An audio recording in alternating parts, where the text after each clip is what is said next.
Bapak, Ibu, dan saudara yang terkasih dalam Tuhan Yesus Kristus, kita masih bicara tentang para gembala. Kalau pada umumnya sejak saya kecil hingga saya dewasa, setiap kali perayaan Natal ada drama tentang kelahiran Yesus. Nah, di antara pemeran-peran utama itu yang diperankan adalah peran gembala. Gembala biasanya ditampilkan dengan adegan yang lucu, pakaian yang sangat sederhana, dijelaskan sebagai kelompok miskin dan papa, terpinggirkan, tergeser, atau tidak dianggap sebagai bagian dari masyarakat yang terhormat dan bermartabat.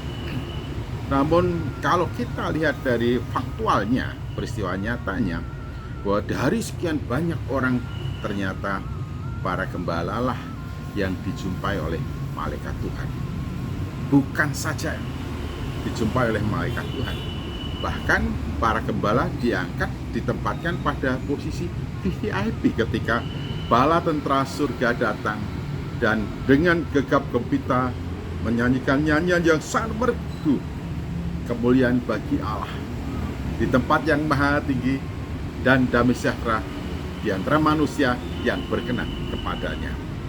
Para gembala menjadi saksi, menjadi pelihat, pendengar merdunya suara bala tentara surga yang memaksurkan dan memuliakan Allah di tempat yang maha tinggi. Kemuliaan bagi Allah di tempat yang maha tinggi, dan damai sejahtera di antara manusia yang berkenan kepadanya.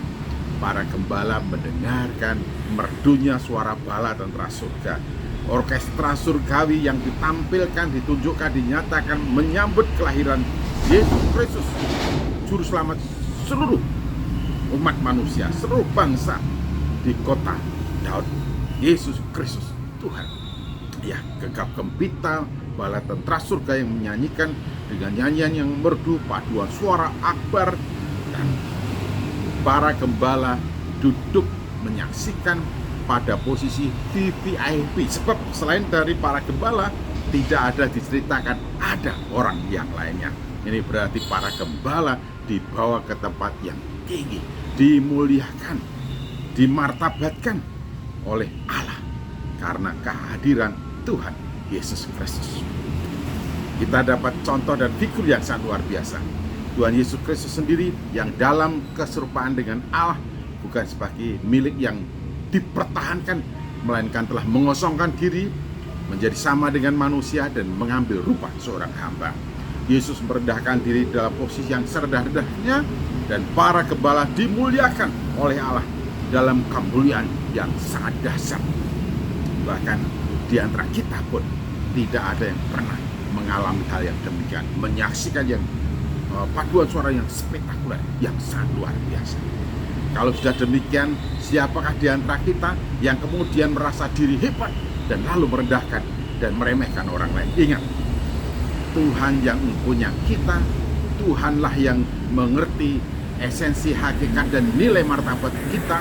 Tuhan juga yang akan mengangkat kita pada kemuliaan sebagaimana yang disiapkan dan diberikan kepada barang siapa yang ada di dalam Tuhan Yesus Kristus. Puji Tuhan, haleluya. Dalam perayaan Natal ini kita tahu bahwa Allah datang ke dalam dunia memartabatkan manusia yang sudah dilumuri dengan dosa, yang penuh dengan noda, yang tidak berada dalam kepantasan dan tidak berhak menerima anugerah yang sangat luar biasa. Namun oleh karena kasih-Nya, Allah telah mengangkatnya dan membawa kepada posisi sebagaimana yang Dia inginkan. Para gembala adalah contoh konkret. Siapa lagi yang akan mendiskreditkan dan meremehkan orang? Padahal Allah justru mengangkat orang yang diremehkan, dipinggirkan, dan direndahkan itu. Bapak, Ibu, dan saudara yang saya kasih dalam Tuhan Yesus Kristus, ingat dan camkanlah, jangan sampai ada di antara kita yang merasa hebat, sebab eksistensi, keberadaan, keberdayaan kita seutuhnya semata-mata oleh karena Dia, bukan oleh karena gagah perkasaannya kita, tapi oleh karena Dia. Di dalam Kristus kita hidup, kita bergerak, dan kita ada. Pertaruhkan diri hidupmu dan eksistensi harga dirimu di dalam tangan Tuhan Yesus Kristus. Tuhan Yesus Kristus memberkati. Haleluya.